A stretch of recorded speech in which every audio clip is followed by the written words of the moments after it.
রহমানির রহিম। বাংলাদেশ জাতীয়তাবাদী স্বেচ্ছাসেবক দল কোচু উপজেলা শাখা কর্তৃক আয়োজিত আজকের মত বিনিময় সভায় উপস্থিত থাকবেন কোচু উপজেলা ধানের শীষের একক প্রার্থী জননেতা জনাব মোশাররফ হোসেন মিয়াজি।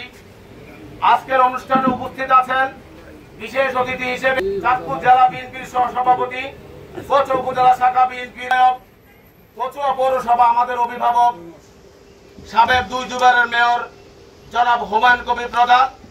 উপস্থিত আছেন আমাদের আরেক বড় ভাই জনাব মিলন বিএসসি স্যার সহ উপস্থিত কচুয়া উপজেলা স্বেচ্ছাসেবক দলের আহ্বায়ক, সদস্য সচিব এবং 12টি ইউনিয়নের স্বেচ্ছাসেবক দলের নেতৃবৃন্দকে জানাচ্ছি কচুয়া উপজেলা স্বেচ্ছাসেবক দলের পক্ষ থেকে রক্তিম শুভেচ্ছা ও অভিনন্দন।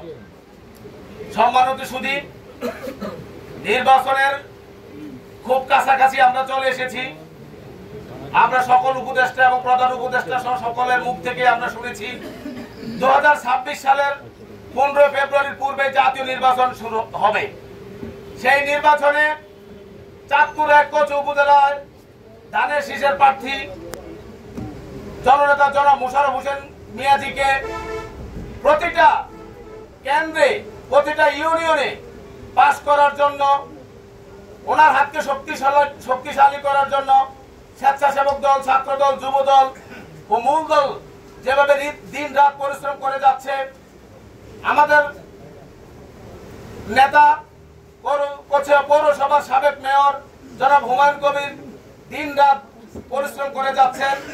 আমরা স্বেচ্ছাসেবক দল আলামিন মোল্লা এবং নাসির মির্জার নেতৃত্বে কচুয়া পৌরসভার 12টি ইউনিয়ন, কচুয়া পৌরসভা সহ 12টি ইউনিয়নে আমরা দিন রাত পরিশ্রম করে যাচ্ছি যাতে করে আমাদের যে ভিশন এবং মিশন সেটা আমরা সাকসেস করতে পারি।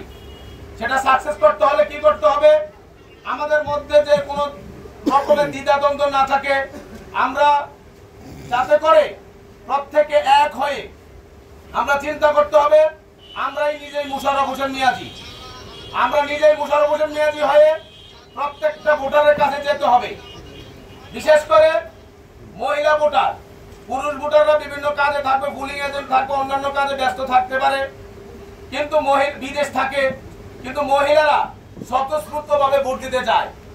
সে মহিলাদেরকে সকাল সকাল ভোট কেন্দ্রে নেওয়ার জন্য এবং জননেতা জনাব মোশাররফ হোসেন মিয়াজিকে ধানের শীষের পক্ষে ভোট দেওয়ার জন্য এখন থেকে প্রচারণা করতে হবে, যাতে করে আমরা যদি এই চাঁদপুরের 5টি আসনের মধ্যে চাঁদপুর 1 জননেতা যদি মোশাররফ হোসেন মিয়াজি যদি এমপি হয়, তাহলে চাঁদপুরের মধ্যে তিনি মন্ত্রী হবেন, আমরা আশা ব্যক্ত করতে পারি। আর উনি এমন একজন নেতা, আমরা বাংলাদেশের যে প্রান্তে যাই ওনাকে চিনি এবং সবাই জানে তিনি নিরহংকারী একজন নেতা, যার কচুয়া থেকে নেওয়ার কিছুই নেই। তিনি কচুয়াকে একটি মডেল উপজেলা হিসেবে গড়ে তোলার জন্য আমাদের যারা এখানে নেতৃবৃন্দ আছে তাদেরকে সাথে নিয়ে তিনি কাজ করে যাচ্ছেন। আমরা কি আগামীতে জননেতা জনাব মোশাররফ হোসেন মিয়াজির হয়ে কাজ করতে চাই? জোরে আওয়াজ হবে, কাজ করতে চাই। যদি আমরা কাজ করতে চাই তাহলে যে সংগঠনে থাকি না কেন, যে ইউনিয়নে ওয়ার্ডে থাকি না কেন, আজ থেকে আমরা জননেতা জনাব মোশাররফ হোসেন মিয়াজির ধানের শীষের পক্ষে জননেতা তারেক রহমান, দেশনায়ক তারেক রহমানের যে আদর্শ 31 দফাকে বাস্তবায়ন করার লক্ষ্যে তিনি ঘোষণা করেছেন রাষ্ট্র কাঠামো গঠন করার জন্য, এবং আমাদের শহীদ প্রেসিডেন্ট জিয়া রহমান 19 দফা দিয়েছেন, সেই 19 দফাকে আমাদের প্রচার করতে হবে এবং আমাদের মা মাটি ও মানুষের নেত্রী, আপসীর নেত্রী ভিশন 2031 ঘোষণা করেছেন। সে ভিশন 2031 আমাদেরকে নিজেরা বুঝতে হবে এবং জনগণের কাছে সেটা উপস্থাপন করতে হবে।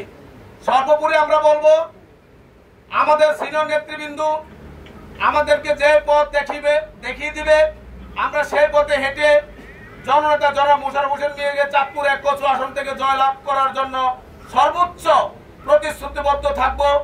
এবং আমরা যেহেতু স্বেচ্ছাসেবক দল করি, স্বেচ্ছাসেবক একটা ইউনিট হিসেবে থাকবে, তার মধ্যে কোনো দ্বিধাদ্বন্দ্ব থাকবে না। সবাই আমাদের উপজেলা নেতৃত্ব যে যারা দিবে, আগামীতে আমাদের যে কমিটি আসবে সেই কমিটিকে আমরা মেনে নিয়ে আমাদের সেই 2026 সালের 15 ফেব্রুয়ারির পূর্বে যে জাতীয় নির্বাচন হবে, 13তম ত্রয়োদশ নির্বাচন, সেই নির্বাচনের উদ্দেশ্যকে সামনে রেখে আমরা এক হয়ে চলবো এই আশা ব্যক্ত করে সবাইকে ধন্যবাদ জানিয়ে বক্তব্য শেষ করছি। আল্লাহ হাফেজ। বাংলাদেশ জিন্দাবাদ। বাংলাদেশ জাতীয়তাবাদী স্বেচ্ছাসেবক দল জিন্দাবাদ। মা ও মানুষ নেত্রী, দেশ নায়ক, দেশ নেত্রী বেগম খালেদা জিয়া অমর জিন্দাবাদ। আমাদের তারুণ্যের অহংকার দেশ নায়ক তারেক রহমান জিন্দাবাদ। শহীদ প্রেসিডেন্ট জিয়াউর রহমান অমর হোক। সবাইকে ধন্যবাদ। আসসালামু আলাইকুম ওয়া রাহমাতুল্লাহি ওয়া বারাকাতুহু।